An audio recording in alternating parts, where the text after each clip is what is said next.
Thank you for the reminder. All right, so if you can get to your chat, just looking for any thoughts about this idea of tiered planning. So Tammy says, I think I do elements of each of these planning tiers, but I've never heard the terminology. Thank you, Tammy. Anybody else? And it doesn't really matter if you've never heard of, this, or, this is something that, gosh, doing all the time. And Anthony says, I do a variation. Rachel says the same thing. All right, and this is new. Okay, perfect. Again, just kind of wanting to put get a feel for where everybody's at. So we're going to spend some time thinking about just these different layers. And within each of these layers, there's an offering of different templates. And you guys, as you've kind of already indicated, we're doing, pieces of these probably. And so this is where it will be key in terms of, what are things that you guys are using that perhaps might be helpful to your colleagues that are part of this network, or maybe there's some things that you can add to your existing process or practice of planning. And so we'll kind of move through each of these. And again, I don't want to spend a lot of time talking at you, but just to kind of ground us in some of the understanding. But we know that as we think about the needs of all of our students, we really think about all of the supports, instructional methods, or strategies that are kind of encompassed in each of these tiers. Our pre-planning, that directly aligns to all of our learning targets, and we think about the standards specific to our instruction, as well as our assessment. That assessment piece is huge when we think about instruction, right? They kind of go hand in hand. We need to know, as part of our good instruction, what did our students walk away with? So that piece is just as important, and sometimes that's not always in the forefront of my mind when I'm thinking about planning, but that is a huge piece to it. So our planning really should address and include pre and post assessments. And again, thinking about, are those opportunities for pre and post assessments, are they universally designed and tiered to make sure that each one of our students, are they able to demonstrate what they know? And maybe that looks differently based on our students' needs. We should also think about all those accommodations that our students needs, as well as how do we fold in or include all of the assistive technology, whether it's low tech or high tech, as well as those scaffolds that are needed in our tiered plans to make sure that we're addressing needs of all of our students, and even our students specifically who have individual IEP needs. And so as we kind of make this journey or take this journey of planning, we're thinking specifically about all the tools that we need. We're thinking about materials for each of our lessons way in advance, so that, as we are, delivering lessons, those things are gathered and created, because a lot of times we have to create those things, right? It's not like, here you go, and somebody's handing us something. It's oftentimes taking time to create those things. So that's kind of just all part of it. Let's see here. Move my things around here. We'll advance to the next slide. So we'll kind of start and talk about that very first bucket, which is unit planning. And these aren't my words per se. These are words and kind of some of those big ideas that you'll find in those modules on Ocali's website.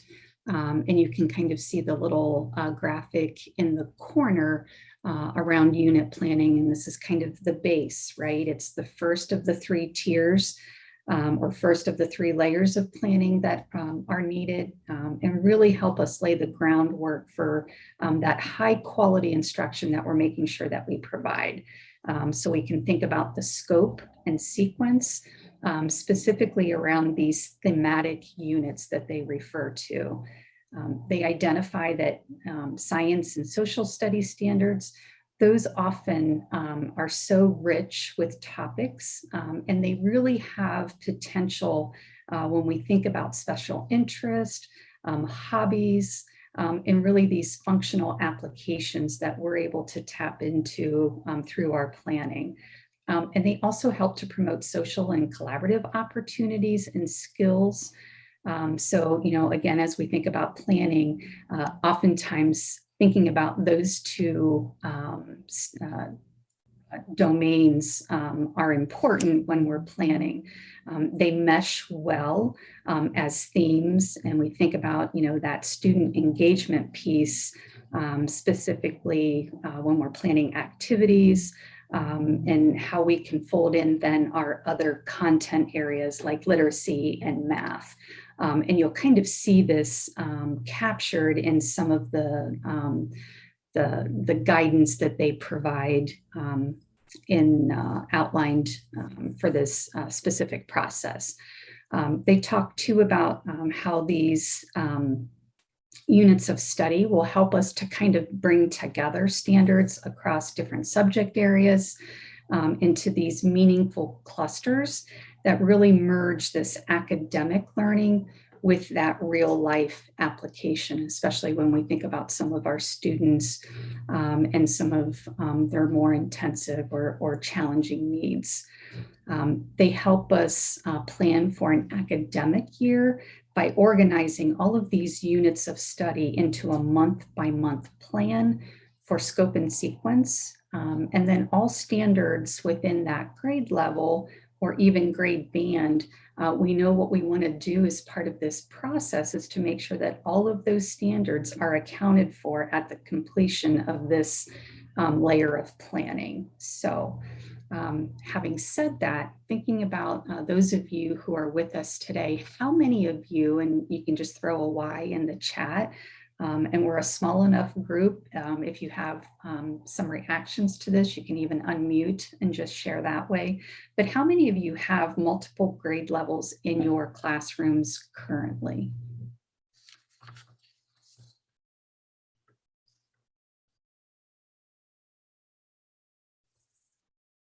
I'm going to watch the chat. So Janet has said yes in their classrooms. Rachel says yes. Oh, Shyla says so 4 different. All right, so I pretty much anticipated that that would be the response. So I know this task is daunting just because of that, right? We're dealing with multiple grade levels in an individual class, and I'm in awe of teachers who really have to be on their toes and being mindful of all of the standards and all of the things that we are responsible for in terms of making sure that our students know. So I'm popping into our shared folder here, and I want to pull up a couple things. So this is the step-by-step directions when we think about unit planning. Excuse me, and I gave you just a snapshot of kind of this idea or that very first layer.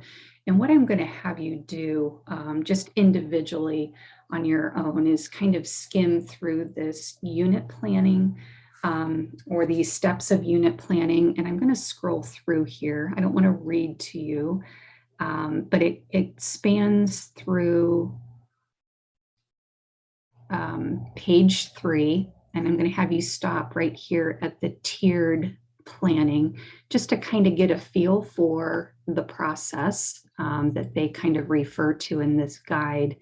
And then I also want to point out the template here that they use for unit planning.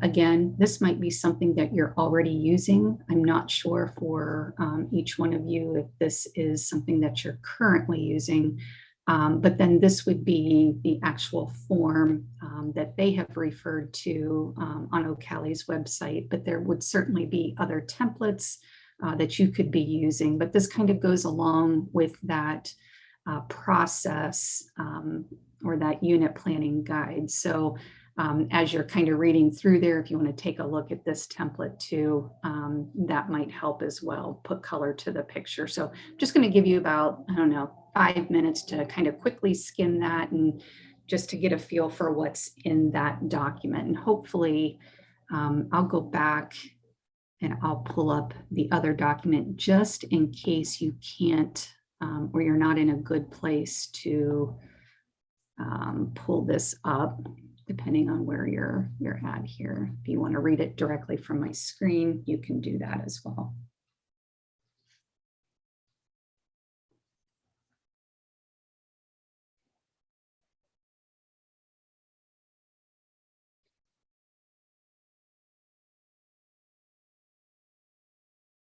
So I'm hoping that was enough time to give you just a little taste of what's in there. But I'm curious, any reactions or thoughts to the template or to the process? This is a safe group. Honest feedback is appreciated.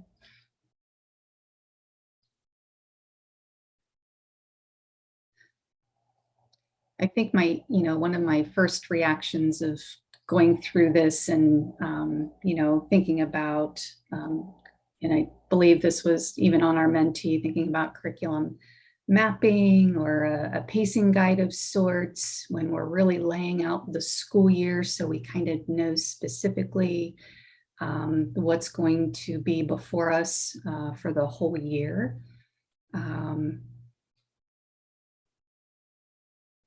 Yeah, I like Janet's comment. She says, I think starting something like this can be daunting. However, once you get in the habit, it makes the job much easier. And I even think about myself when I get really, and just personally speaking, when I get overwhelmed and I feel paralyzed by all of the things that are on the to-do list. Once I write them down, kind of come up with a plan, it doesn't feel quite as daunting. And I kind of relate it a little bit to this, where, once we have a plan in place and knowing kind of how we're going to tackle those standards, making sure that we are, as part of our good instruction, covering everything that we need to, laying it out like that. I think, and there's research that shows that for teachers, just the benefit of this practice. So another question that I have for you, especially for those of you who maybe it is a daunting task, would it be helpful to sit as a team, perhaps as a professional development opportunity, or to do this kind of work together with others? And hopefully you can tell my wheels are spinning, because I'm thinking perhaps this might be something that we try to pursue as a region, as teams or in small groups. And TBTs, the collaborative effort to create units can help teachers that struggle with various differentiation strategies. We have pacing guides already, but this is great to really find those power standards. Awesome. Yeah, thank you.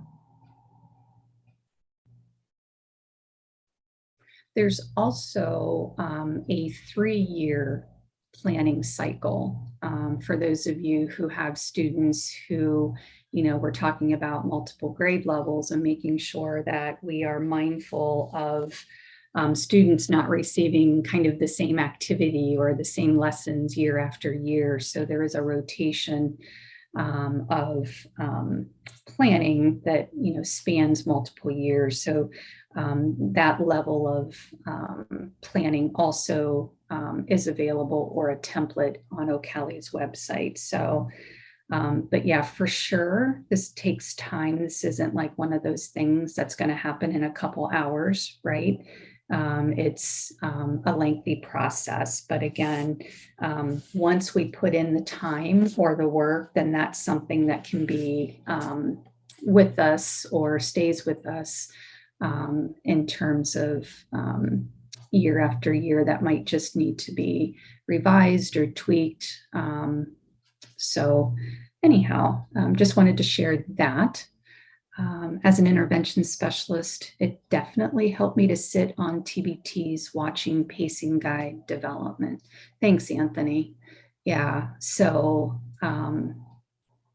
even thinking about, supporting our most supporting our students with more challenging or intensive needs. How do we make sure that we provide a similar experience based on where each of our students are? So yeah, pulling into our colleagues or our coworkers and their expertise is through that TBT structure is huge. And I just pulled this language, Ohio's learning standards, even when we think about kind of the different levels or our different standards that are out there, from just our Ohio's learning standards, our extended standards, and then even our extended standards with learning progressions.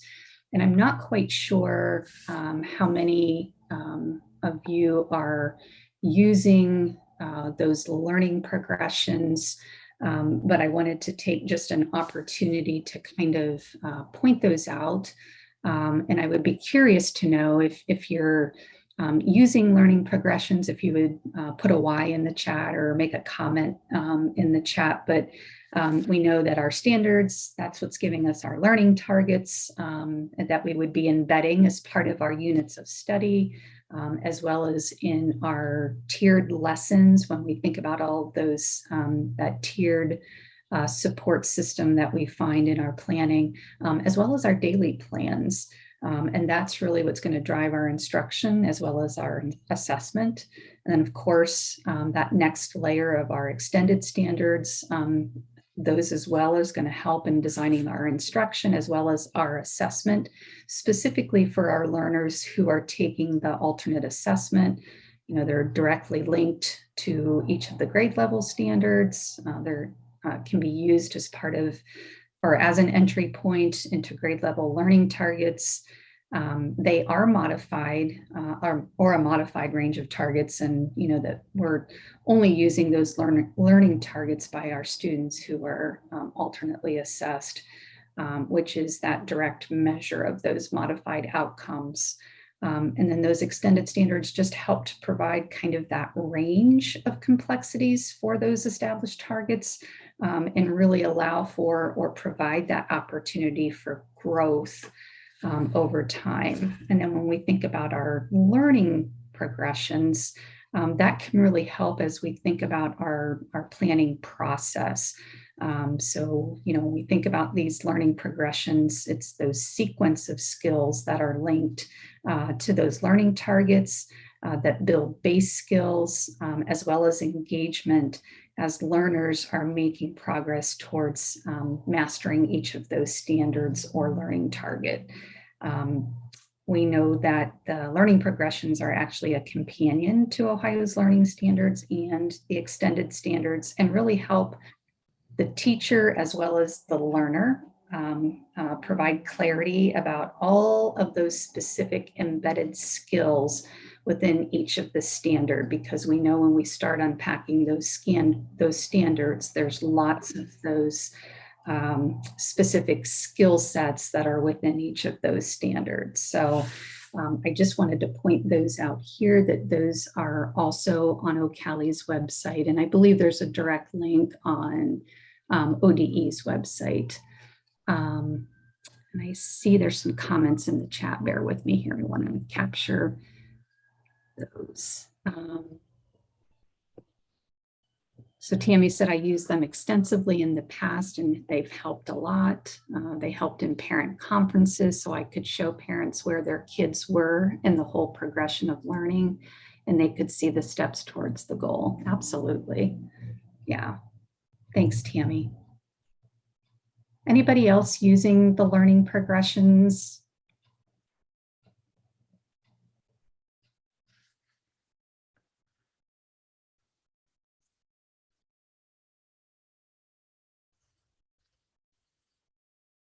All right. So, well, no problem, Helen. We're just glad you're here. All right, so I just wanted to point out those learning progressions because there's some pieces as we start thinking about these extra layers of planning where we start talking about some of those learning progressions. But thinking about this second layer of planning, this provides really the level of detail in terms of how students with complex needs are going to access or actively engage and participate in each of the activities that we outline within our unit of study. And so there's a variety of materials, lots of different instructional strategies and supports that are kind of detailed within the tiers as a way to provide access for the full range of learners that are kind of sitting in our classrooms. And this part of the planning process really guides staff in the preparation of materials that will be needed for instruction. And we know without this layer of planning, oftentimes our students become bystanders to instruction as opposed to active participants. So this part is huge when we try to think about, okay, how are we going to engage all of our learners in a way that's meaningful? So during the unit planning, standards are clustered into groups that would be taught and assessed within an activity or lesson that lasts 1 or more days. This tiered plan is the document, again, that contains the details for each of those lessons. So again, we're fine-tuning a little more in terms of the specific lessons that are contained within that unit plan. The tiered plan reminds teachers of the standards that we're going to be addressing. It also talks or speaks to the assessments that we're going to be using.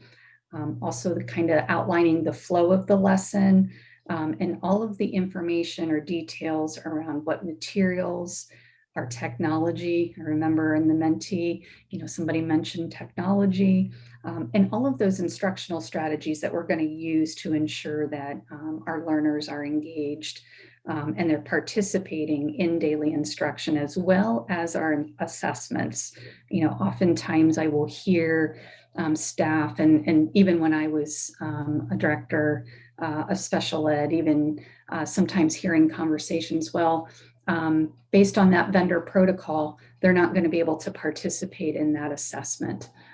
Or they're not allowing for any types of adaptation. And we have to be real careful when we think about that because maybe it's not that assessment, but maybe there's another form of assessment that we can use that will give us the same type of data, just so we know what is it that our students are capturing, what are they, what do they know? And sometimes I'm not sure we always did a great job of making sure we knew that and really trying to tap into all those different ways that we could find that out. So again, I know that we don't, assessments do have their place and we don't want to overuse, but we do need to find out if our instruction is helping or it's not, and what adjustments do we need to make.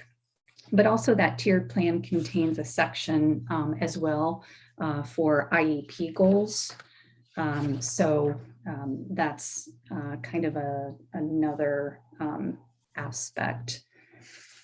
I do want to point out, I'm going to jump back to there is a tiered planning template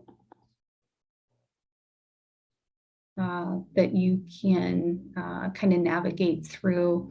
I won't spend as much time here, but in the guide that we walked through, it started with the unit planning and then went on into guidance for completing a tiered planning template. So again, this might be something that you're already doing, just a little different template, or maybe this is something that you're currently using. So that's available as well.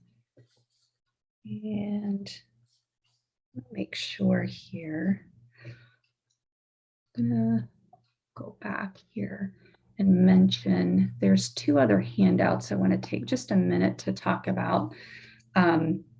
They refer to the task analysis, where we're actually collecting standards based on, or collecting standards that are based on assessment data. And we know how tricky that can be, especially when we're thinking about measuring skills against those grade level standards for students who really have more intensive needs. But using the grade level standard, the extended standards, as well as our learning progressions, that can really help us capture where each student is in terms of their current skills, and then help us identify where do they need to go next, which, what additional work do we need to think about to help support our students. So when we think about kind of digging deep, this task analysis tool will help us kind of stretch those academic standards into really smaller parts or skills, so we can drill down and kind of understand where the student is.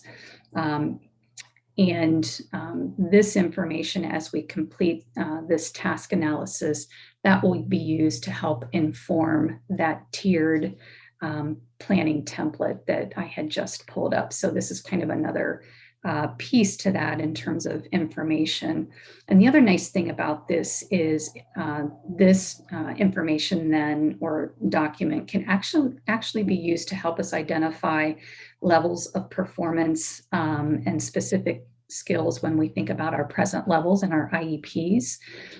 So this form can actually, or this process can be used to also help with that.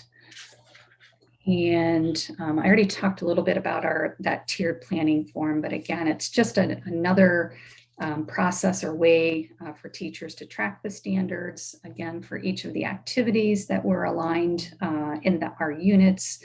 And then as we're as we complete this process, all the tiered plans together should really capture all of the standards that we want to focus on. So you'll see in that, if you go back to that tiered planning form, there's a spot where you can capture those lesson specific standards. There's a spot for you to kind of note that. There's an outline for the lessons across one or more days. There's a spot for differentiation for when we're thinking about individual learners, as well as IEP alignment. So there's different features in there. And then I want to spend just a little bit of time talking about daily planning. And I guess before I move on, I should ask any thoughts or reactions to the tiered planning. I know we didn't spend a lot of time in the form, but even thinking about some of the notes on the slide or the big ideas on the slide.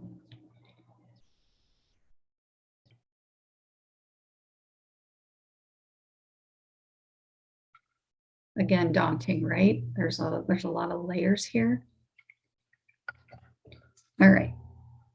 So I'll keep us moving, but I'm curious to hear reactions. And again, if this is something that would be helpful as part of a larger group training or PD, and spending some time really digging deep around these tiers, that's kind of something that we're entertaining to help support our teachers and our districts or programs.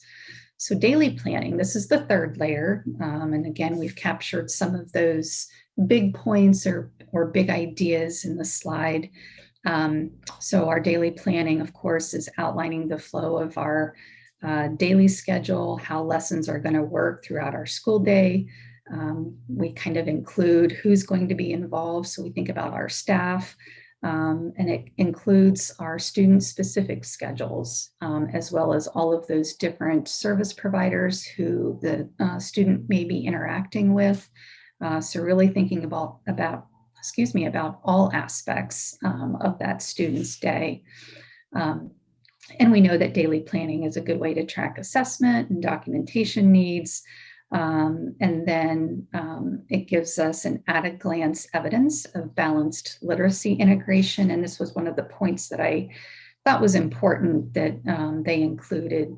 In order to build balanced literacy approach within daily instruction, it's necessary to make sure that all of our students have time each day to practice reading, writing, speaking, and speaking specifically in the mode that is best for each learner, as well as listening. And we want to make sure that those materials are age and grade appropriate and specific at the student's individual reading level. We know that, making sure that they have embedded integrated opportunities to write. And sometimes that's going to mean those adapted tools and materials.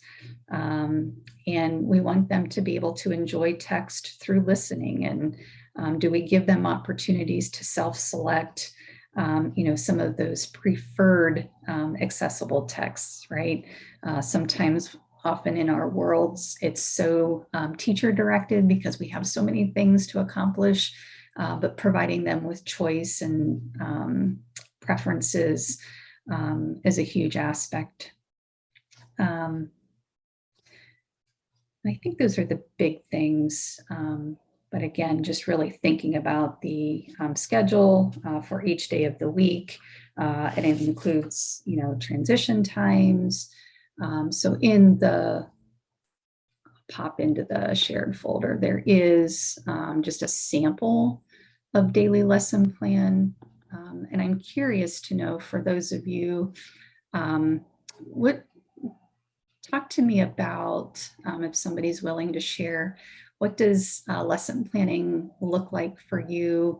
Are you doing that in conjunction with other teachers? Do you do that in isolation? Do you have a standard form that you're using? And if you don't want to unmute, you can drop it in the chat.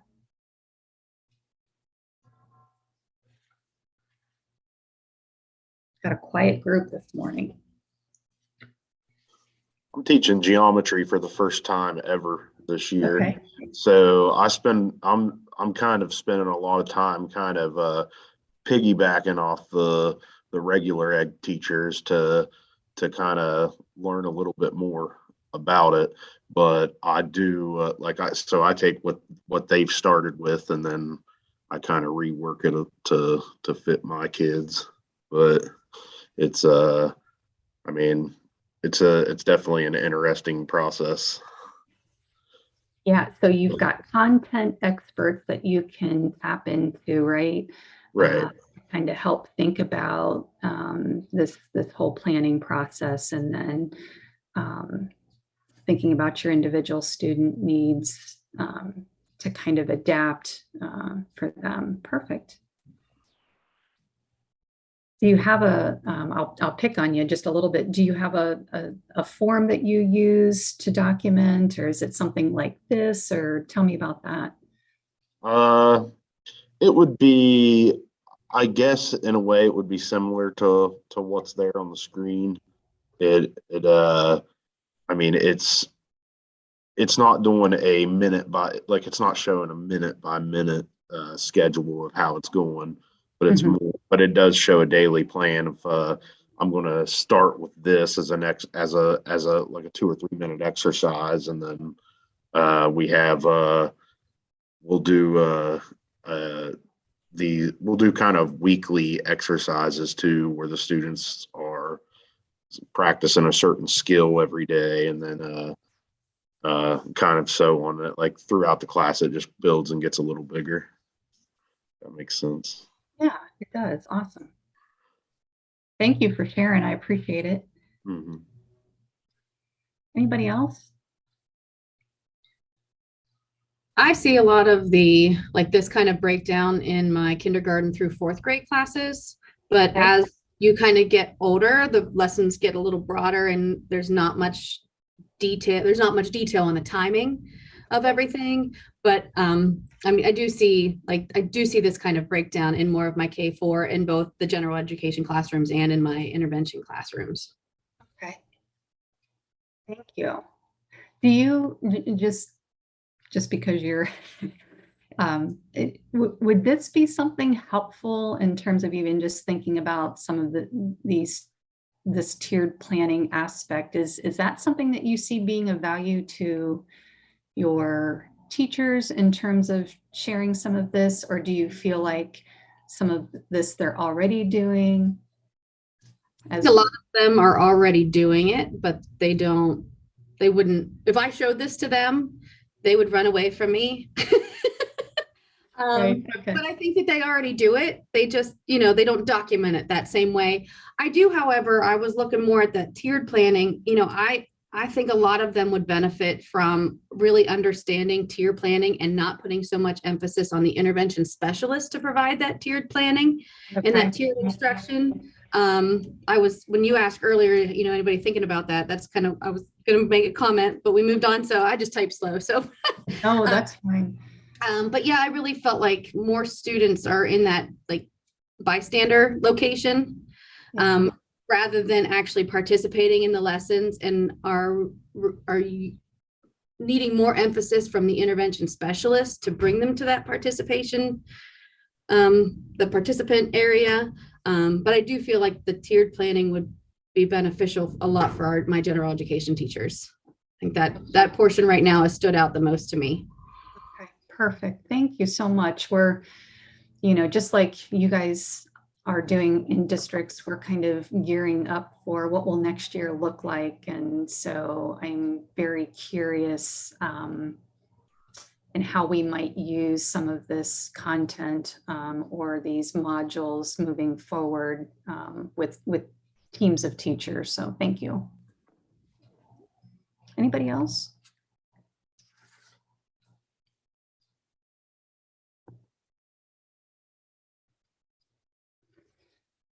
Right. Well, this last piece is around collaborative planning. So it's again kind of the last aspect of planning that they refer to, and it's they just kind of outline the importance of and we all know this, the importance of when educators are able to come together and just all of the different levels of expertise that everybody brings that really takes to support all of the variety of learners that are in our classrooms.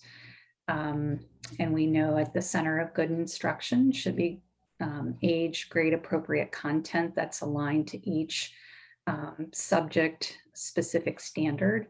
And we just touched on this, content specialists are a rich resource when we think about our planning efforts. So I'm glad that, reaching out, spending time or having opportunities to even do so, so that as part of our planning that we're making sure that, we are providing that good instruction and thinking about that content specific information. They help us really think about the depth as well as the breadth of content knowledge, and kind of give us just those different ideas when we think about how will we support the student in terms of just different learning activities. And of course, this was just reiterated to our intervention specialist. They bring their knowledge of learners who have diverse needs, as well as their strengths, skills, and then just knowledge of instructional strategies and materials And we know that they're in tune with those learners' needs, and they can sense when students either are understanding what's being presented to them, or they can just pick up right away when they're not. So they're just kind of another important aspect of that planning team. And oftentimes they can perhaps spin or put a new spin on how we're delivering content. And I love when I hear you guys talking about your TBTs and having intervention specialists participate, because they are a wealth of knowledge in terms of how we might capture or think about some of those unique learning needs of some of our students. So anyhow, just coming together really helps us to support our learners. And there is one document in here, or template, that I'll pull up just to, I know not all of you can get directly to the folder quickly, but this is the team planning template, and you can see where we've got an opportunity to reference our standards, extended standards, and then the deconstructed standards. So using that task analysis to really think about those individual skill sets or skills. And then there's an opportunity for an instructional outline where you're including your pre-assessment, and then all of those big bullet points in terms of those pieces that we want to make sure is outlined. And then you'll see our timeline.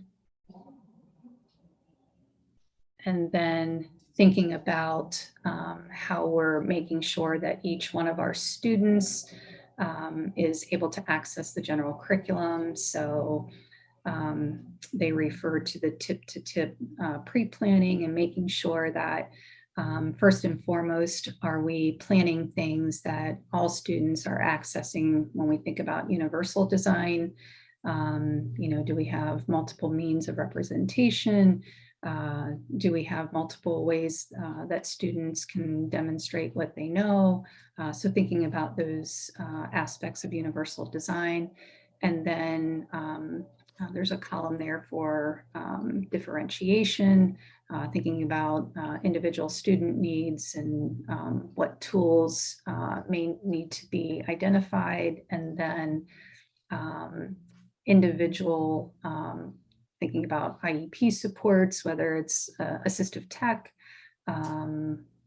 all of those different layers to making sure that everyone is going to be able to participate. So that's just kind of a snapshot.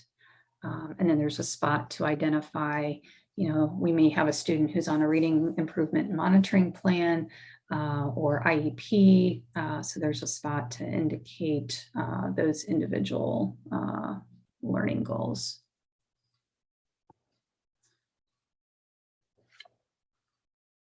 All right, and one last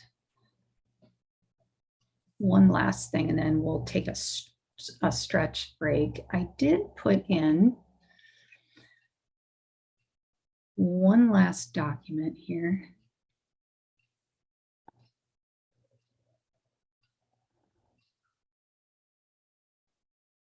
And it's just an instructional planning, self-assessment, goal-setting checklist.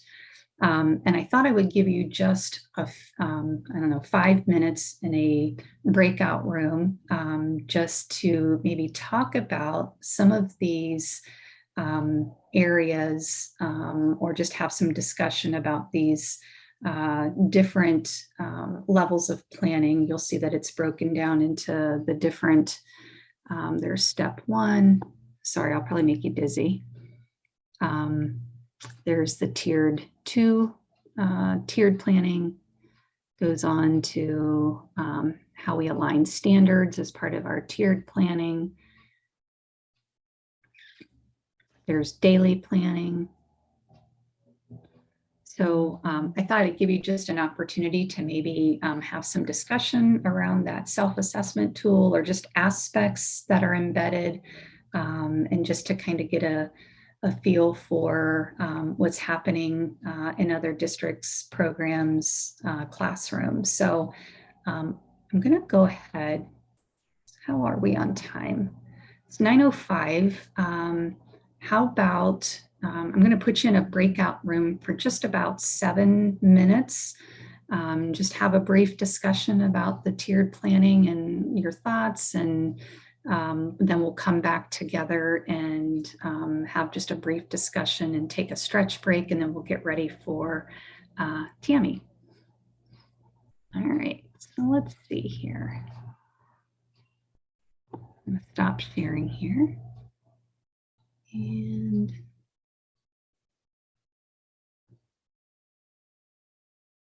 I think, bear with me here.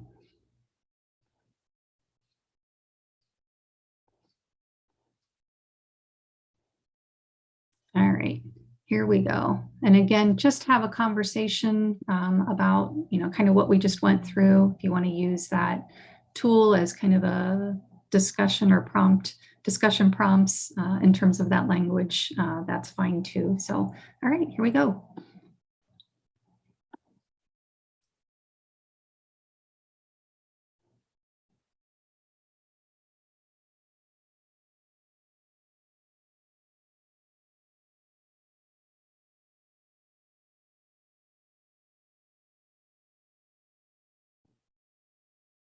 All right. So good conversations. Anybody willing to share?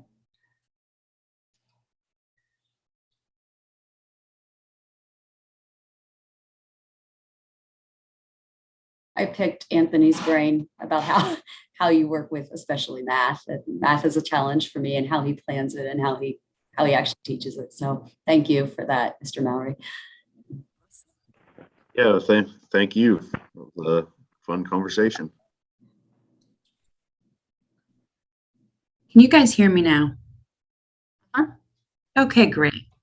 Our breakout room, no one's mics were working, like none of them. So I was trying to see if it was me or what, but like Cookie couldn't hear us. They couldn't hear me. Shayla couldn't hear me. Huh. James couldn't hear me, but he was typing. Could they hear each other? No. Weird. James's mic wasn't working, but now he can hear me. I don't know. We went into a twilight zone in our breakout room. So no one's like fun. Well, I jumped into yours to see if you could hear me, and then you guys couldn't hear me either. So I was like, you know what? It must be break in a twilight zone a lot anyway. Right? Oh, I definitely am. Oh, too funny. Well, sorry about that. I'm not quite sure what's going on, but at least you took the trip to the twilight zone. All right. I want to do, before we take a quick break, I want to show you, I've got so many things open in my toolbar. Let me see if I can, because I know I'll forget to do this.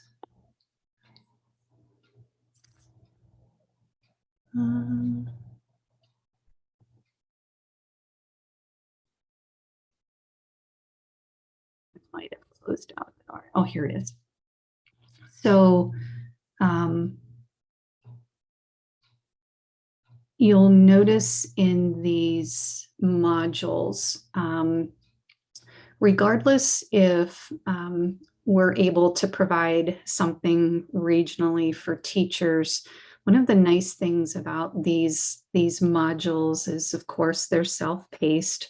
And it's not like you're working through the content on your own in terms of you're not just reading.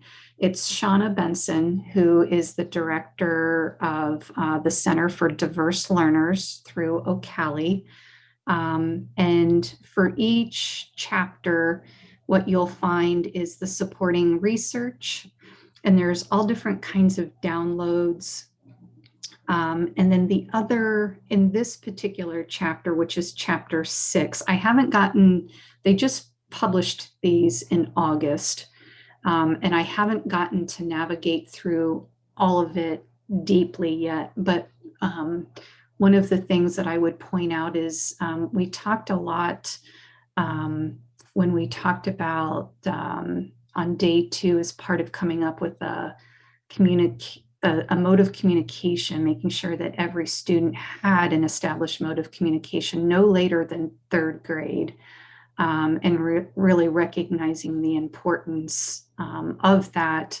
We think about 3rd grade reading guarantee, and, we think about all these different aspects and layers and all of the, and again, I'm not hung up on assessment outside of just knowing that our good instructional strategies are working. But I wanted to point out in this chapter, there's a plethora of assessments specific to language and literacy. And I believe it's like chapters, 5 through 8, 4 through 6, something where it's heavily focused on language and literacy.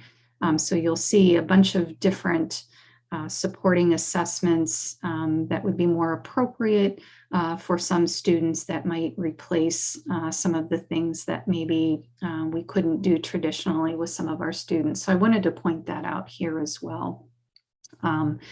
But again, if we don't get to come together, or for some reason we do offer a session and your teachers or somebody on your team can't attend, my thought was this to kind of do all of this and facilitate it in person and kind of work through all of this together. But just know that there's some really great stuff in these modules, and it's Shauna talking you through all of it. So just wanted to point that out. And I think, unless somebody else has a burning thought or idea, I think what we'll do now, it's 9:20. How about we take a 10-minute stretch break, and then we'll get ready for Dr. James's presentation. So, sound good? All right.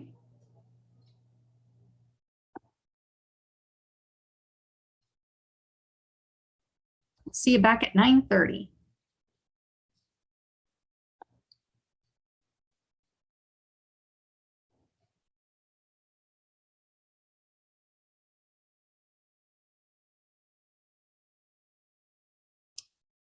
Do you want to pause the recording? So, Tammy, I'm going to turn it over to you. And is there anything that I can do on my end for you? How's your prayer life when it comes to technology? No, I worked mostly from the Ocali Chapter 5 on teaching literacy. So my big goal for doing this today was just to offer some ideas about how literacy can be taught in a multisensory way. I have a lot of my examples are elementary examples, but I tried to choose some programs and some methods that could actually be carried up into the high school. And I have a PowerPoint that I'm going to be sharing, and that's always a little clumsy. I'm not used to doing that. So we'll just hope for the best. So that's okay with you. Yeah. All right. I'll go ahead and share my screen. And I honestly don't know how I see you, or if there are comments or something, just interrupt me. I don't care. So, okay. Tammy, when you go to share, did you say you're going to do some videos? Yes. I believe when you pull up your share screen, I believe there's like a little box that you check share for sound. the audio. Yep. Perfect. I think I have that. Right now you've disabled my screen sharing though. Oh, I did? Mm-hmm. Let's see.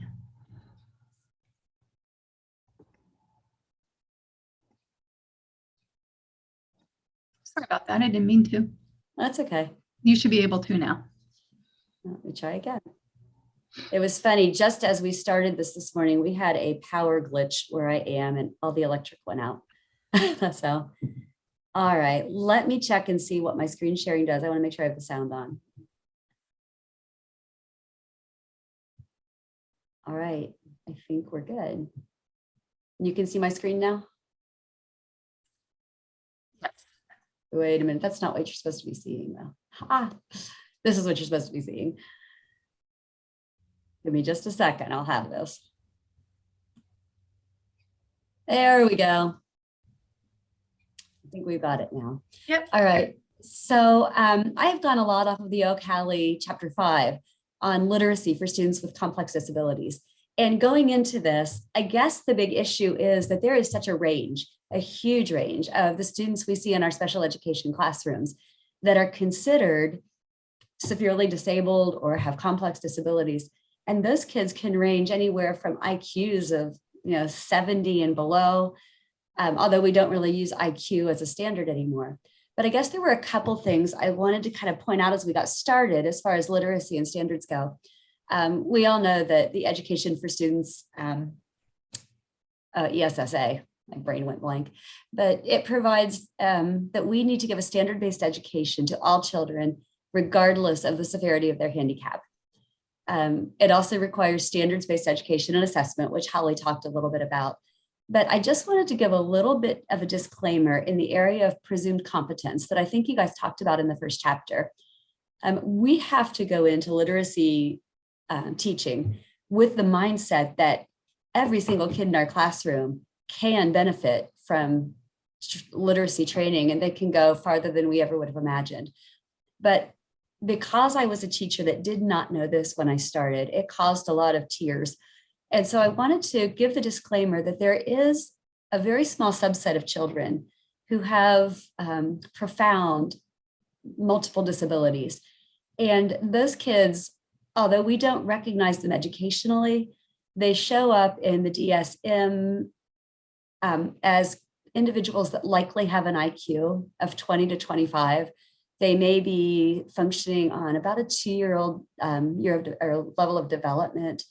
They are dependent on other people for all aspects of their daily life.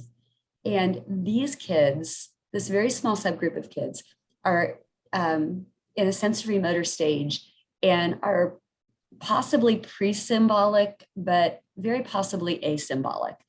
And so there is a very small subset that I think we need to acknowledge as educators that may not be able to benefit from traditional symbolic literature instruction or literacy instruction. I'm not saying there's still a lot you can do with these kids. Doing language-based activity is terrific.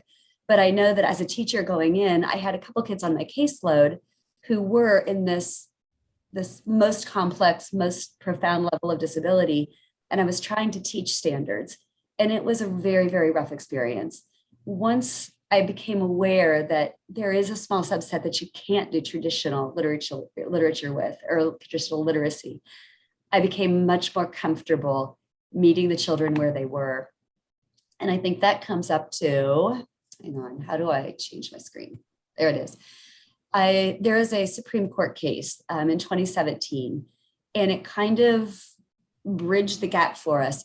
We teach standards to all children, but for that really, really low level where we just feel like the standards aren't getting through, and there is a law of meaningful education. And if there is a child that is in that really, really profound disability area, we still have the obligation to make sure the method that we're using to teach them and the things we're teaching them are meaningful to their life. And like I said, this doesn't apply to most kids. It doesn't apply to the kids that we typically see in our special education classrooms. These are often kids that would be home-based. But I just wanted to throw that in there, because if you've got kids on your caseload that fall into that category, you're kind of missing the boat for them as far as meaning if you stick strictly with traditional literacy instruction. So Tammy, I'm looking at the chat, and Helen dropped, I don't know if you can see it, I but can't see that. she said that she has some low functioning students who she finds it hard to teach literacy even after trying a variety of techniques. So I think she was reiterating some of what you were talking about. It comes And there up, are Helen, lots but of things you can do that's- with those kids. It comes up, Helen, but that's actually Krista Balmer, and she is a teacher at the Monroe County Board of DD. Oh, I'm so sorry. So that's why it probably, yeah, it's okay. They all use that one. But Krista is the one that's giving that comment, and she does have, well, she's on there now. She can tell you about her classroom. I've been there. That's all I know. Yeah, I have severely disabled kids, and I do find it difficult sometimes to teach literacy, finding ways that work with them. And like I said, there actually is an entire bed of research out there of what we can do with our kids that are at that level. I think too, I never had a classroom situation, but I had them at home based. And so that's not where I went today because it's such a small subgroup, but there's stuff out there. We could talk about that at another time.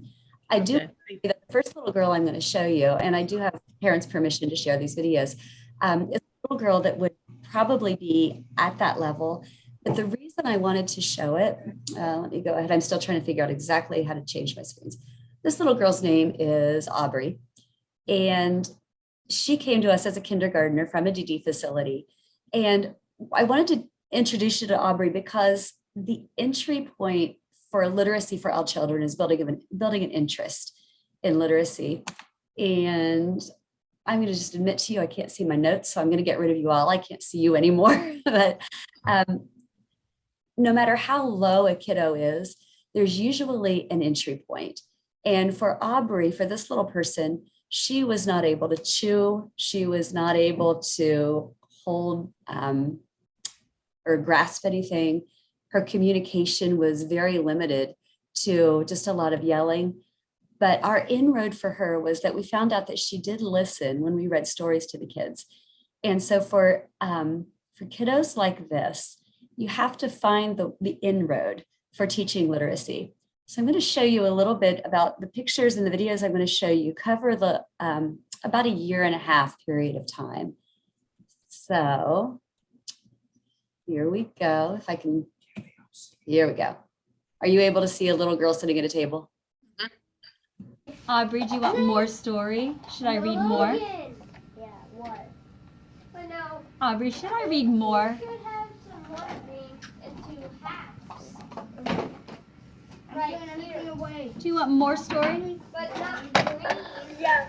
Blue. Right. Yeah. All right, I'm reading. Yeah. I think you should have What is inside the blue box, Spot? What's inside? Paint. We love to paint. We love to paint at school.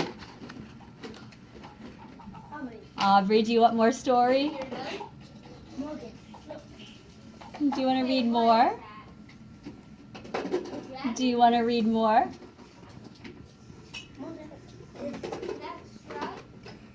Aubrey, do you want to read more story? Do you want more? Yeah. Okay, I'll keep reading.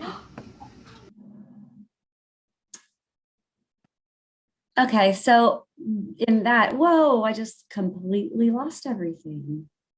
Oh, I'm so bad at this. All right. So our inroad was that once we knew she wanted us to read to her, we tried to translate her desire into a way to communicate that with us. This took a long time, but at some point, she realized that she could access literacy on her own. And so we were able to see, she started seeking out the books that she most loved. And at one point in her life, it was Brown Bear, Brown Bear. And she was starting to go to the bookshelf and find books that we had read to her. And so she was making the connection between the symbols, the books, the book covers, and the experience that she had had with literature.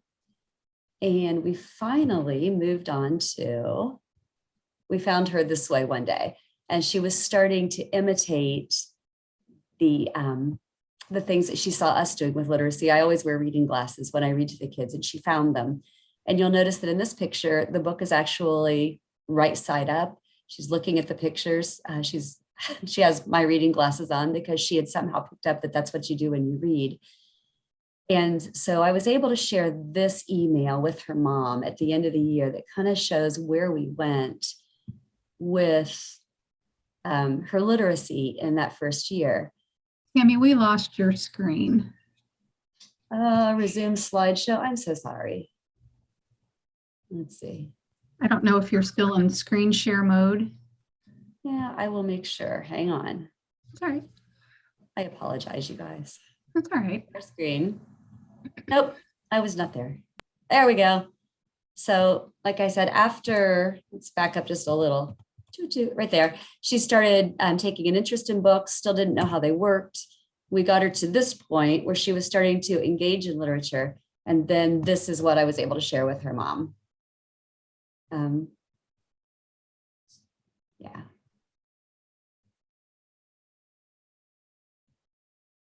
So it's very likely that this little girl, although I never say never, you never know with little people, but it's very likely for this little girl that this is as far as she will progress with traditional literacy. But she's developed skills in book handling, engaging independently with books for enjoyment and recreation. When she left my classroom, she had begun to recognize books by pictures and characters. And she really got into the Spot series of books for little people. We're going to talk more about the power of series of books at a later time. But I just wanted to show you that is one inroad into literacy, and it's building that desire for kids to engage, because that's where you have to start. So now I'm actually going to move into, I think, what you actually asked me to talk about, those big 5 pieces of literacy instruction. And the big 5 that they talk about in the Ocali modules are phonemic awareness, which of course is related to the sounds of words and not so much to just the letter sound correspondence. Phonics, moving into that sound letter correspondence, vocabulary development, a child's fluency, which is speed and accuracy in reading, and comprehension. And once again, these seem like high skills because they are skills out of the standards. But by using those learning progressions, you can kind of see where to go. But when you work with children with complex disabilities, you have to integrate multisensory approaches to literacy instruction. So in the following 2 videos I show you, I'm going to make them as quick as possible. But I really just wanted to expose you to some of the strategies that are out there for multisensory literacy instruction. The examples you see are going to be with small children. One is me when I had small children. The other is a Linda Mood Bell video. But these strategies can also be used into older children's instruction. I've used Linda Mood Bell extensively with older kids. And truly, I'm not trying to sell any programs. I just want you to see how literacy can be broken down into the pre-symbolic and then moving into the symbolic and higher skills. So this first video is a phonics lesson that I did for my kids, thanks to COVID teaching from the refrigerator. But it's integrating the sound of language, what it feels like and looks like in your mouth, and moving into the symbolic. So we'll watch just a couple minutes. There is the letter V. Now, letter V can be a little tricky. I want to show you why. I'm going to get close to the camera so you can see really well. When you make the letter V with your mouth, you bite your lip like this. V. V. Does that remind you of another letter that we learned about?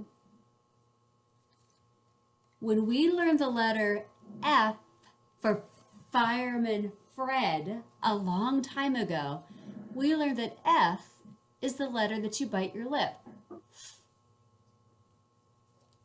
V looks the same in your mouth. You bite your lip. I'm going to say both of these letters, but I'm going to say them quietly so you can just see my lips. I want you to watch.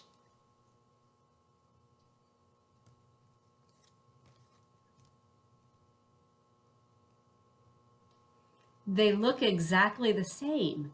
They only sound different when you say them. And here's the difference.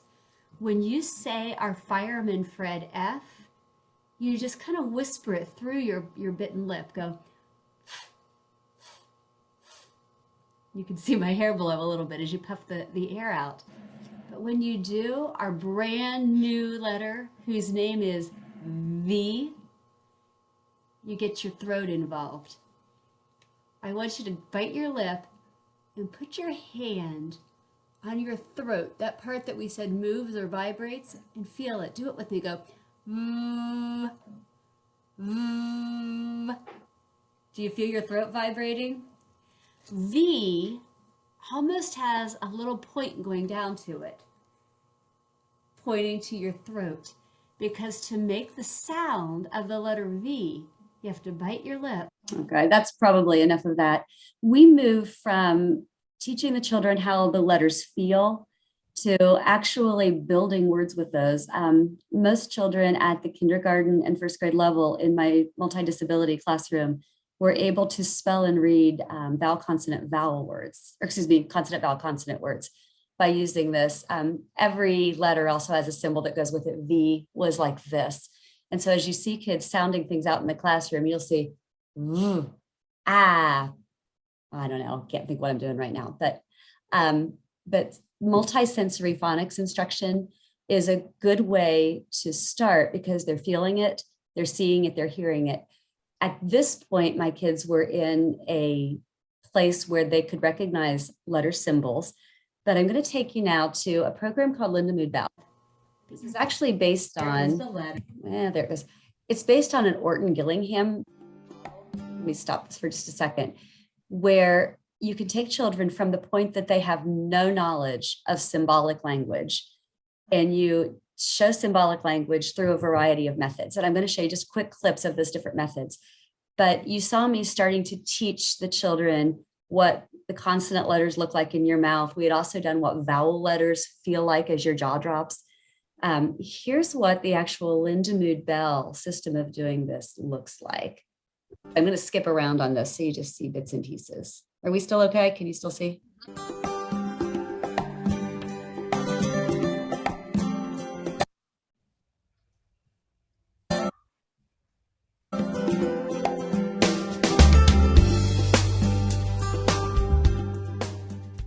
Okay, we're going to do a silly word. Coot. Coot. Tucker, you say that? Coot. Coot. All right. How would we do that? Let's find the pictures that would show coot. Okay.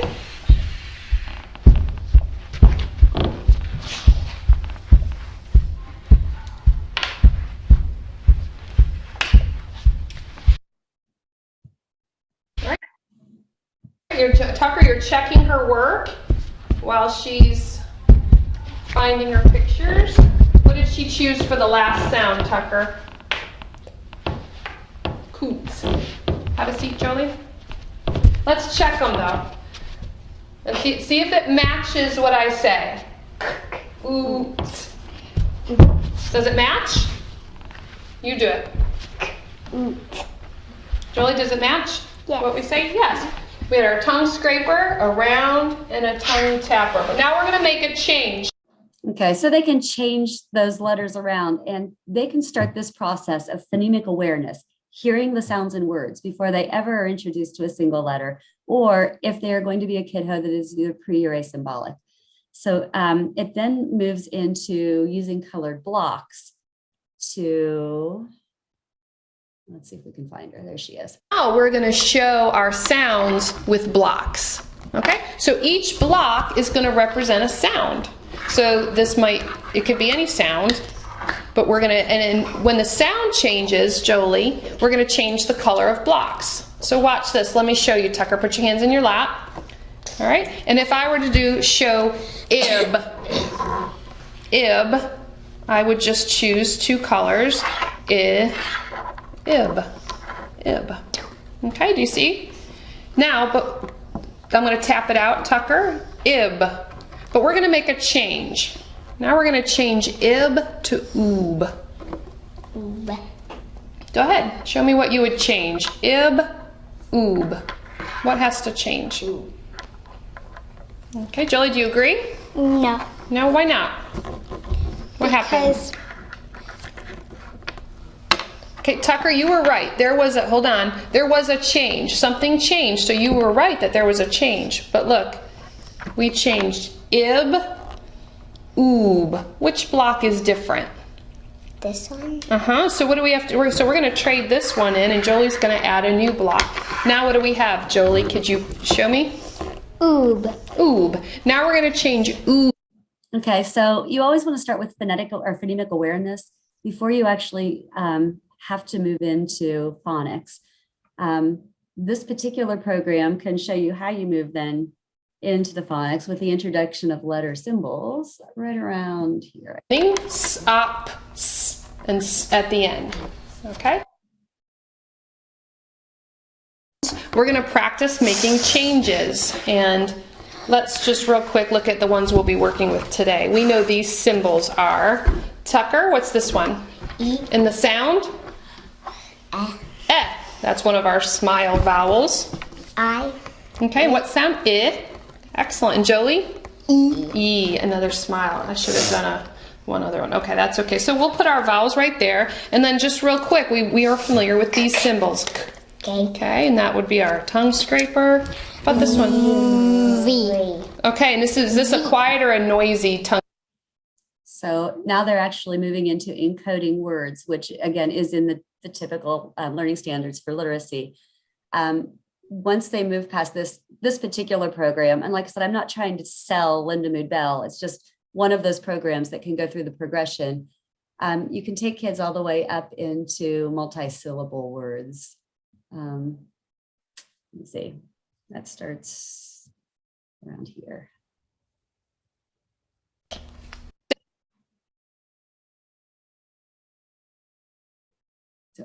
Said baby. How many syllables does baby have? Let's tap it out. We can do it this way. Baby. We can go baby. Can you do that, Tucker? Baby. All right, how many syllables, how many taps did we do? 2. Yeah, we did baby. So we would put out 2 squares to show baby. All right. So once again, it's a way that you could move children, teaching those literacy standards of phonemic awareness, of word segmentation, of letter sound correspondence, even before they have letter sound understanding and moving them on up. The next program, and like I said, I'm truly not trying to sell programs, but if I were, this might be one that I think has a lot of power. If I could get to it, that would be a technical thing. Can't get to the next slide. There it goes. The Edmark reading program. And if you're familiar with this, Edmark is a sight word reading program. And once again, teaching children sight words comes right from the reading content standards. With Edmark, children receive explicit instruction in sight words, but in a variety of different ways. A lot of times when we do sight word instruction for typical children, it's just kind of a flashcard method. They learn it, they have it. That doesn't always work for our kids who have more complex needs. And so Edmark teaches the children words in a variety of ways. We do the flashcards, but you'll also see a little girl working with a book with an overlay, and it's errorless instruction. But what the beauty of Edmark is, once the child learns 10 sight words, they can actually read entire stories that have illustrations. So I'm just going to show you a couple ways that Edmark can be used for sight word instruction, and also for kids to begin to demonstrate their understanding of words and then phrases and finally sentences by using picture cards. The little girl that you're going to see in this clip is not a deaf child, although she uses sign language as her major communication modality. She hears, she speaks a little bit, but she typically uses sign. So here we go. This is Morgan. The overlay that you see is she's still in the first level of Edmark. So we'll just watch for a second. C.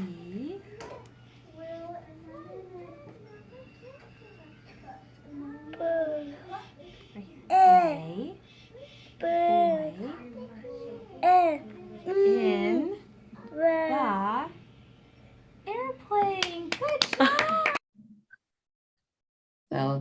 she was pretty excited when she started reading her first sentences. I have one more just quick. When you move from reading them to demonstration, this is a card, and you can kind of see the little cards over to the side. The kids read the word or the phrase, or in later levels of the program, sentences and short paragraphs, and they have to find cards that demonstrate their understanding. So this is a program that can be used with children who are nonverbal, preverbal, or use sign language. Let me see where we are. I'm better at teaching than I am at presenting, I think. But we do have a lot of kids who use AAC, and I think that can stymie us more than anything else. How do we teach reading for kids who use assistive technology devices? And so one that I have used with my kids is for children who have, I have one little guy that uses a lamp device, and we've started using that a lot in our school. I'm going to give you just a real quick few second video of what this is, and I'm going to show you a little boy using it to read. Hi, welcome to another video. This one is with LAMP. LAMP is a augmentative and alternative communication app created by Prentke Romich Company. We're just gonna kind of learn how it's organized by making some sentences. Sometimes that can be the easiest way to see how it works, by just watching people make sentences and kind of talk through it. So I'm gonna do that today. I'm gonna make a bunch of sentences just to give you an idea of how to do it. Okay, so say we are, we want to say that we like something. We can say, I like it. And if you'll notice, when I chose the I pronoun, I pressed I, and then it gave me all these options on the screen. I like, I must, I kind of wanted to show you this. Whoops, I'll get rid of that. Because a lot of people fear using AAC to teach reading because they think the kids are just matching word to word, which isn't really literacy, isn't really reading, although it is a beginning, it's a starting point. But you'll see on the screen that when you touch I, that takes you to a secondary screen that has a whole range of vocabulary. And that's true throughout this lamp device. If they press the apple that you can see on the screen, that apple opens up an entire set of screens on all the different foods that they can eat, all kinds of different adjectives that have to do with eating sweet and sour. So it's a very complex system. But the little guy that you're going to see began using the LAMP AAC device when he was about 3 years old. He's a very fluent user, but translating that into reading was our challenge. And so he began using LAMP as his I feel interface. Hang on, let me, once again, I'm sorry. To this window and then press I like. Here we go. He started the Edmark program, and all of the Edmark words correspond with words that he can find on his LAMP device. So he was moving through the sight word program at the same time that we started moving him into a general education classroom for reading groups. And in our school, we use a system called LLI, and they have a lot of small books. And so I would pre-teach the books with him that he was going to be reading in his first grade classroom. And this is kind of what it looked like when I believe we videoed this because it was the first LLI book that he had ever read. And he was learning about inflectional endings on words. So amazes.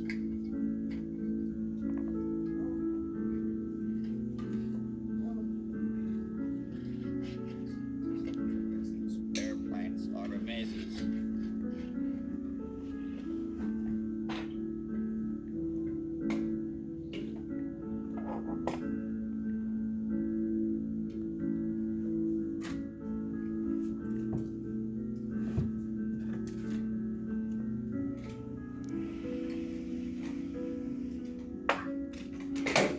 Just spell it, remember? some vocabulary words have to be spelled.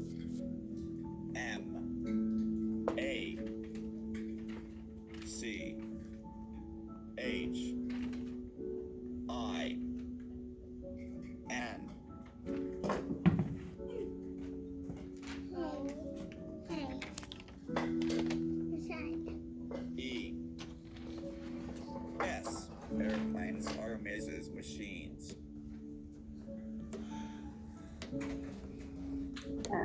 I was able to do some diagnosing with him. As he read this, I realized he wasn't understanding inflectional endings. And so then we launched into, with this little guy, Kenton has autism. He's nonverbal. Cognitively, he's terrific. But we launched into writing and reading inflectional endings on words. As he moved on to the next grade, we used this LAMP device as part of his spelling curriculum. And he was able to go into the general ed classroom and engage in reading groups using his AAC. And part of the success of that is teaching the children, his peers in the classroom, to wait and to be accepting of his mode of reading. He's got a little intimidated because they're not LAMP users. And there are a lot of resources out there. These are some pictures of a series of books that you can make. And they're all different topics, but Kenton does not need to use the picture keys that go along with his LAMP at the bottom. He can read the words.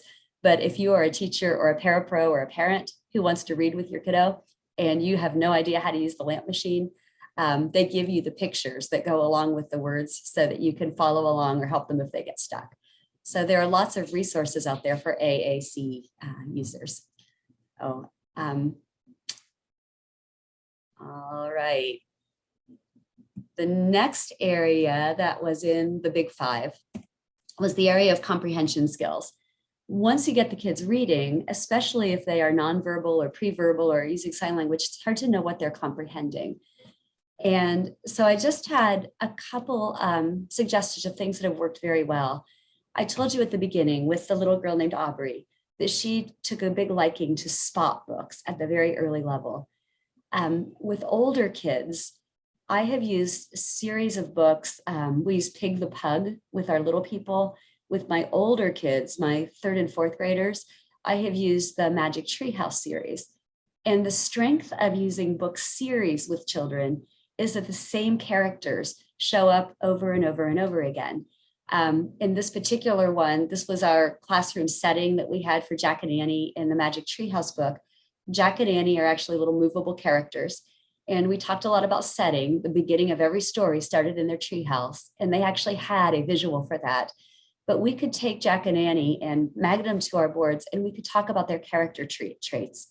And as we read each Magic Treehouse book, the kids got very familiar with the character traits of Jack and Annie, even to the point where we could ask kids to identify, are you more like Jack? Are you more like Annie? And children who are pretty significantly cognitively have cognitive disabilities or challenges were able to start identifying with characters. And that piece of repetition is so important with our complex learners. If we give them time and we give them continued exposure, they can start to identify characters and character traits. Let's see what's next. The next thing of comprehension that I wanted to show you, in addition to the using series of books, is also a way that we can use assistive technology to help children access main idea. And once again, you don't really get an idea of how it works in a classroom because I was teaching from home when I was doing these videos. But I'll just watch. I'm talking too much and I'll just let you see it. And there is the end. So you guys, that's our first reading of a squiggle story. And so, oops. Nothing. There it is. And there is. I'm going to pull us up to the point. This is another piece of repetition. But in the big visuals, you already know that the characters were who? The brother and the sister were the two main characters. And then when he went to school, some other people showed up in the story. The kids in his class and his teacher. So those are our characters. We already said that there were two settings, two places where the story happened. The big story happened at the boy's house where he was writing the story and in his classroom at school. Two places. some of the events in the story. And we'll talk a little bit more about this tomorrow, but you'll remember one of the events was that the boy made squiggles and he wrote some letters. His sister helped him. That was one thing that happened. He took his story to school. That was an event. That was something that happened in the story. All of his friends had ideas about what his story should be about. There were a lot of events in this story. But now the really important part. We know that every story has a main idea, what the whole story is all about. So I thought we'd do this just like we do it at school. Here are your choices. The main idea, what this story was all about. Was it about a brother and a sister, and the sister helped the boy write his story? Was that what the whole story was about? Or was the whole story something about vampires? Let's listen to your choices. The main idea, what the squiggle story was all about. His sister helps him write a story. His sister helps him write a story. Let's see what our second choice is. Vampires can't swim. I think I'll turn that down and try it again. Vampires can't swim. Well, there are our choices. So I want you to think back through the story for just a minute. In fact, let me show you some of the pictures real quickly, even though we're going to end this. Okay, I'm going to stop that right now. And there for a second. I have used this technique. This was, like I said, I was videotaping the stories or the work that I did for little kids. I've carried this on up into science lessons for older kids, where you could read a science text, and for your nonverbal kiddos, you can have them choose. You can do picture support. But Big Mac switches, small switches, any of those things that can give them a visual to help kick in that cognition. Sometimes they know a lot more than we give them credit for, but they don't have any way to communicate it. So I think I'm about at the end. Oh, I wanted to show you this little guy. Let me share my screen one more time. And Holly, this is the little guy that I told you about. Hang on. And I need to share my screen again.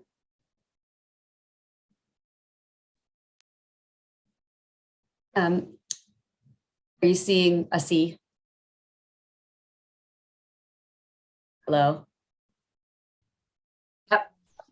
Are you guys seeing it? Uh-huh. Okay. The little boy in the middle is actually a high school freshman. His name is Jameson. He has complex needs. He has a chromosome translocation, autism, and cerebral palsy. And his thing that he loves is letters of the alphabet. His two little sisters were dressing up for Halloween, and he wanted a Halloween costume as well. And when he was asked what he wanted to be a letter C. The year before this, he had been a letter B, and he already knows what he wants to be next year. But so his thing is letters of the alphabet. The little vampire that's to our left is his little sister, who has been in a Spanish immersion elementary school since kindergarten. And so Jameson hears a lot of Spanish from his little sister. So when Jameson made it to high school this year, they were trying to look at ways that he could be engaged in the general education curriculum, which admittedly gets a lot harder as kids get older. And so they decided that they would do inclusion in a freshman Spanish class. And the expectation wasn't that Jameson would learn to speak Spanish, because speaking is not really a primary modality for him. But he had already shown an interest in his sister's Spanish language. And one night, his grandma and grandpa were at his house visiting, and Jameson curled up on the couch next to his grandfather. And in his broken speech, he said, "Grandpa, will you tell me a story about letters?" And that was a pretty typical request. And so his grandpa said, "Of course." And he says, "But tell me about Spanish vowels. Spanish vowels sound different." And luckily, Grandpa was able to weave a story for him about the Spanish vowels. But this little guy has very complex and multiple needs. Inclusion, meaningful inclusion, can be a real challenge for him. And yet by being in that Spanish class, he can go forth in his life and know there are other languages out there, the letters sound different, and he's picking up some knowledge of the Spanish language from being in that inclusion class and from his life experiences. So I think there are a lot of ways that we can visualize what inclusion and what learning and what literacy can look like. So I am finished, except for one last thing I wanted to show you, if I can do this. This is the young man that you saw learning to use his LAMP device. And at the end of the school year last year, all the students in our elementary school were asked if they would like to participate in making a video to say thank you for their teachers, or to thank you to their teachers at the end of the year, talking about their year. And a little background, our music teacher is a wonderful guitar player. So this is Kenton and his communication device, and this was completely on his own without any prompting from any of us. So. Playing guitar is amazing. Reading is amazing. Thank you. So,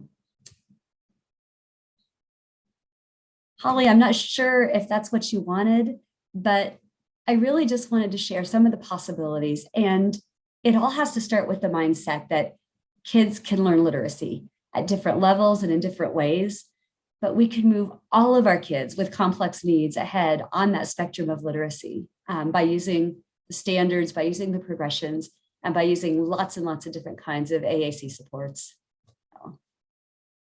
Awesome, Tammy. I so appreciate you taking the time to pull all that together. And I love that last story that you shared with the young man who was in Spanish class and just, you know, or in that inclusion class and being able to, you know, we just never know what some of our students are, you know, what they're picking up on. And so just powerful. So thank you. Does anybody have any questions for Tammy or things that you saw or want to have more background knowledge about or questions about?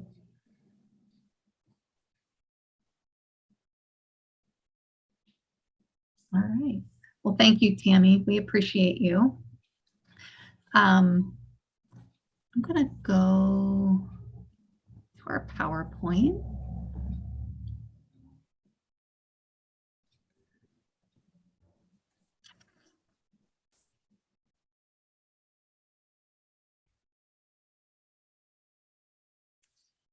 I did put in the shared folder kind of a resource sheet that kind of has all of these drives, or I'm sorry, all of these links,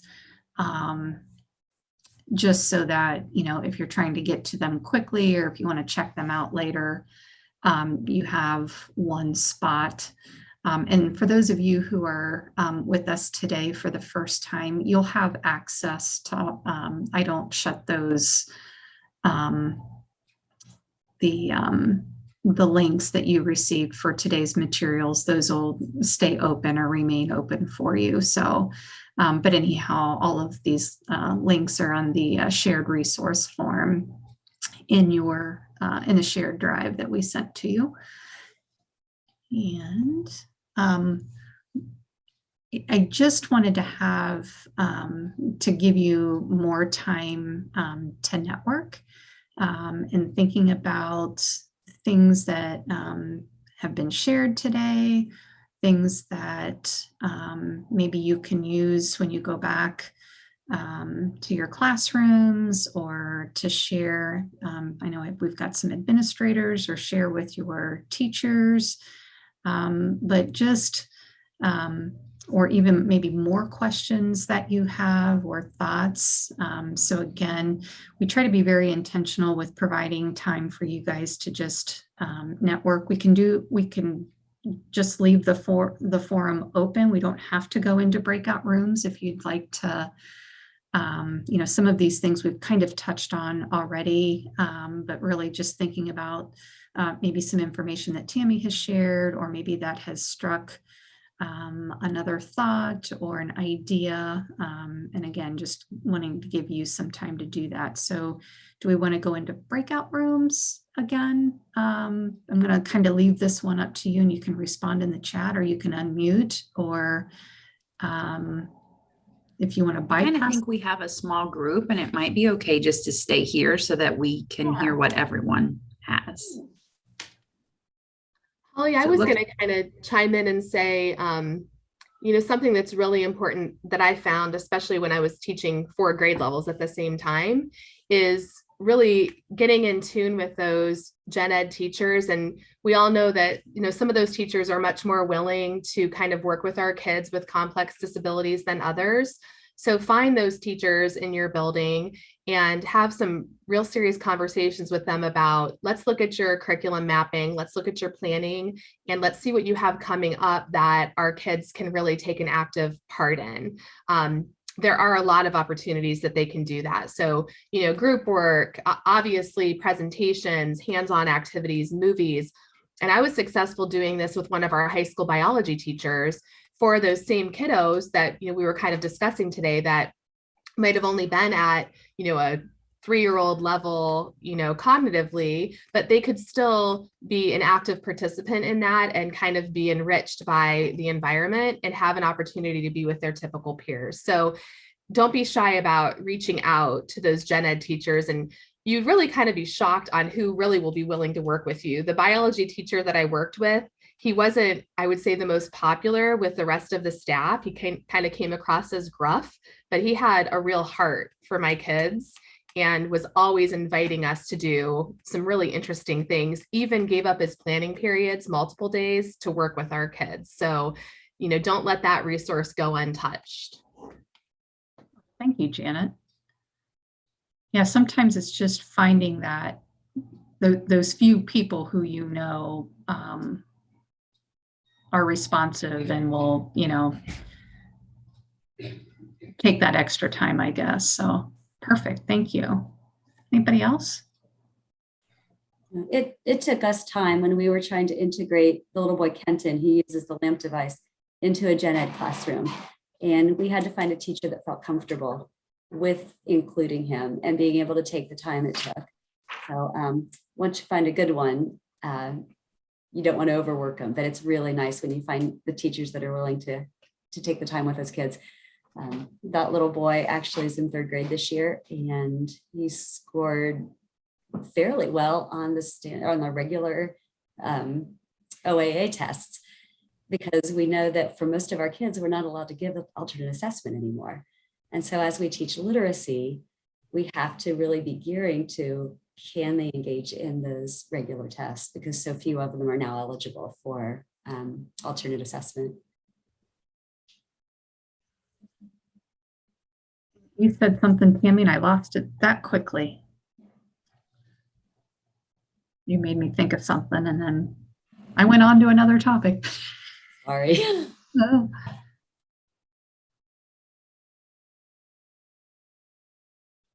Anybody else?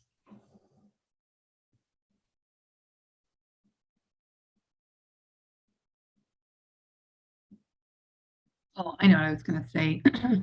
And then even once you find that one teacher, then finding ways to promote or to talk about the successes that they're having, because then maybe you will find others who are willing to kind of get on that same train. And I think sometimes helping them understand that, you know, we just tried things, we weren't quite sure. And, you know, maybe we made a mistake, or maybe something didn't go well and we just went back to, or, you know, went a different route. And I think, you know, it's part of that, I don't know, trial and error, and it's okay to make a mistake. But I think when you can tap into those successes, and sometimes that's how things spread and others are willing to try. See something in the chat here.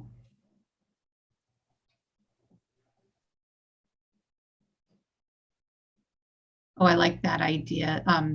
So just being able to reach out to the gen ed teachers and see what they're doing in their classrooms that I could include in our classroom. And they love working with our kids too. It's great to include them. Yeah, and sometimes I don't know, like when you show an interest in what they're doing, then, you know, perhaps that certainly is opening other doors. So yeah, thank you. With kids and adults, it's always about relationship. It helped it work at one of my periods as a co-teaching period, and that's kind of helped because you kind of, I mean, as long as you don't sit in the back and not become an active member of the class, you can get a lot done as far as planning and things like that. It's a lot easier with two heads than one. Yeah, so I love that you talked about the co-teaching. Tell me what your experience has been in your district or your program with co-teaching. It's the first time I've ever actually been assigned to a co-teaching position, and it's only for one period a day. But and I talked to Tammy about it earlier, and it just so happens that it's also my first year teaching geometry, and I've got one class by myself in geometry, and I got one co-teaching class with geometry. So it's helped me out a ton to watch the teacher and the math teacher in the general ed classroom progress through the year and work things out with her as we go, but then kind of mold it into my own thing for to fit my kids in the special ed classroom. Sure. So Anthony, tell me what does that look like in your co-teaching classroom? Are you both presenting content, or are you supporting the teacher? It looks like she introduces most of the new content, and I will provide support in the classroom, but I will, when we lesson plan, I act like we can get together and I can tell her about the students that are in there that need a little bit more support, and what lessons could probably be provided in a little bit different manner. Because, it's easy to get into a position with math where you're just showing examples on the board, moving along, but sometimes kids don't respond to that very well. Sure. So you also provide specially designed instruction as part of that time? Yes. I know when you say co-teaching, that means a lot of different things to different people, and I'm just always curious to what it looks like and feels like. Yeah. I would call this one more of a one teach, one support method. But you got to be to really do it at a high level. You kind of, I think so. I found that I had to kind of impose myself a little bit at the beginning of the year, and then the class, once the classroom teacher got used to it, it seemed to go a lot more smooth. Like Tammy said, building that relationship, right? Yeah. Thank you. Anybody else doing anything creative or trying something different that you're kind of excited about?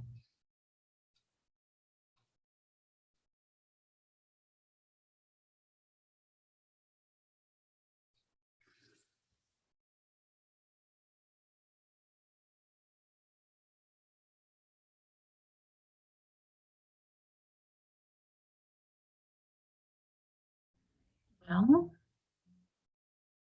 Lydia said she lost her sound again. Oh, shucks. All right, well, I'm going to keep us moving. I don't want to keep us. Sorry, moving some things around on my screen. So I just had a few updates.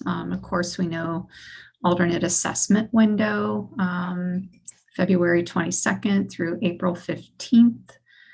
And we also know that our superintendents should have received, and this would be specific to our administrators who are on right now, but our alternate assessment justifications went out. Those links went out specifically to our superintendents.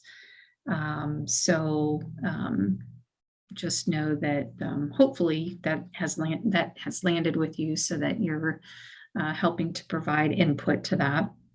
And I believe it was on February 22nd is when that information was sent to them. So, and we know that ODE provided a kind of like a worksheet or a template to kind of go through before responding to the justification, the online justification. And the deadline for that is March 30th. I also I'm going to pop over to the shared drive here. I did include the justification notice that came from the department. So if you're wanting more information on that, and let's see, I'm going to pop into, these are updates. This is kind of new for me. I've not seen Ohio Center for Deafblind Education do updates like this, or at least I don't remember. But in these updates, you'll see that there are some professional learning opportunities, and there are separate flyers for those. So you'll kind of see the separate flyers in the shared folder, but I also included these updates. There's some kind of some neat things throughout this document here, but there are some employment opportunities, and not that I'm encouraging different employment, but that's kind of how they start their updates here.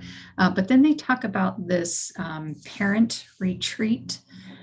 So if you have students who are considered deafblind, then this might be some information for our families, but it's at the Deer Creek State Park Lodge, and they list the dates as April 21st and through the 23rd. So, and then Dr.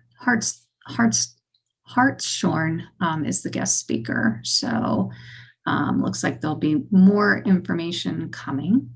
And then here is, they kind of do a nice job of highlighting different events kind of for different age group of students. So Office of Early Learning and School Readiness, they've kind of provided an update on some, the Dolly Parton's Imagination Library, and just another kind of resource for accessing some literature and some books. Lydia keeps getting kicked out. And then here is another My Child, My Connection virtual learning opportunities that are available. So you can see some of those listed there. And it's a 3-part series. And then this Midwest Transition Institute, you can kind of see here where the participants will get strategies and resources to help students and their families planning for adulthood. So when we think about some of our older students, this might be something that you kind of keep your eye out for in terms of just a different opportunity for just more supports for our families and our students. So that's in there. And our upcoming events, these are things, March 14th, Lydia will be hosting our secondary transition network. So for those of you who work primarily with our older students, that might be something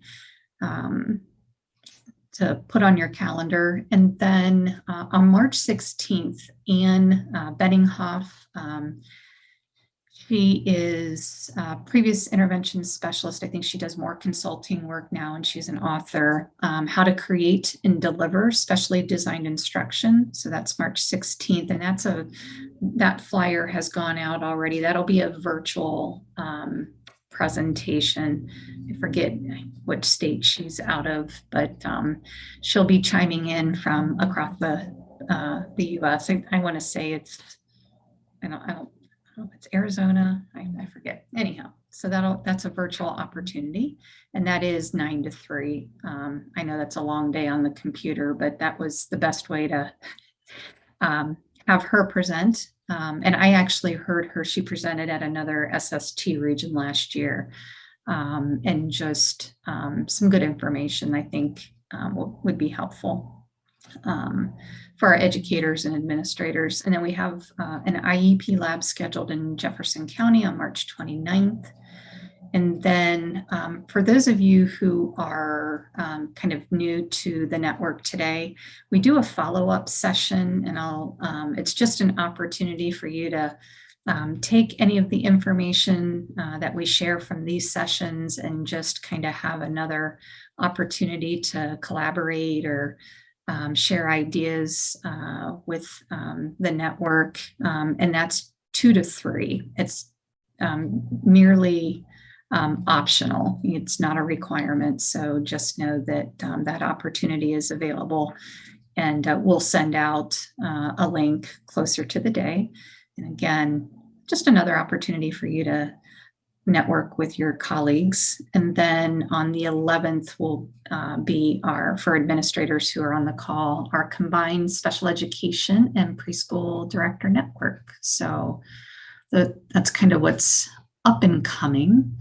And it's not listed here, but just to kind of save the date. And I don't know if folks are interested in anything over the summertime, but we know in June, Ann Benninghoff, who's also doing that, How to Create and Deliver Specially Designed Instruction. She's going to join us for another event. It will be a 2-day event all around co-teaching. So that will be coming as well. And the next steps, I know what the last thing that you need to do is just, one more thing to do, but this form or this document just gives you some ideas when we come back together for the optional kind of follow-up session in April. These are just some ideas like, maybe checking out more of those tiered support templates, sharing them with your team, or even maybe trying to start some of that, thinking about next year. Maybe you're going to go through that self-assessment checklist, just different things to kind of keep the momentum going from what you've learned today, and just opportunities to kind of take what you've learned and actually put it to use, because I know I'm famous for, I attend so many things, and oftentimes going back or revisiting some of that information, I'm not always good about going back or being able to do that. So that's kind of what that next steps is all about. And that's kind of it. We ended a little early today. I don't have anything else outside of the evaluation, which you can either access through the link there, or you can use the QR code. And once you complete that evaluation, we will put the certificate in the chat. So we'll give you an opportunity to kind of complete that. We do look at that information and thinking about what's important to you in terms of content and how we can better support you out there in the trenches, whether you're an administrator or a teacher. So that information is extremely helpful. And I do want to say a huge thank you to Tammy again. Your wealth of knowledge and expertise, I'm hoping will spread into or throughout the region and be able to use that information, and hopefully some of the information that we shared this morning. I know it's kind of dry and boring and not as exciting, but giving you some tools to kind of add to your toolbox when we think about supporting our students who have more complex needs. So yeah, I'm so glad that each one of you were able to kind of break away. I know things are crazy and playing catch up from those snow days and COVID and all of that stuff. So we appreciate you.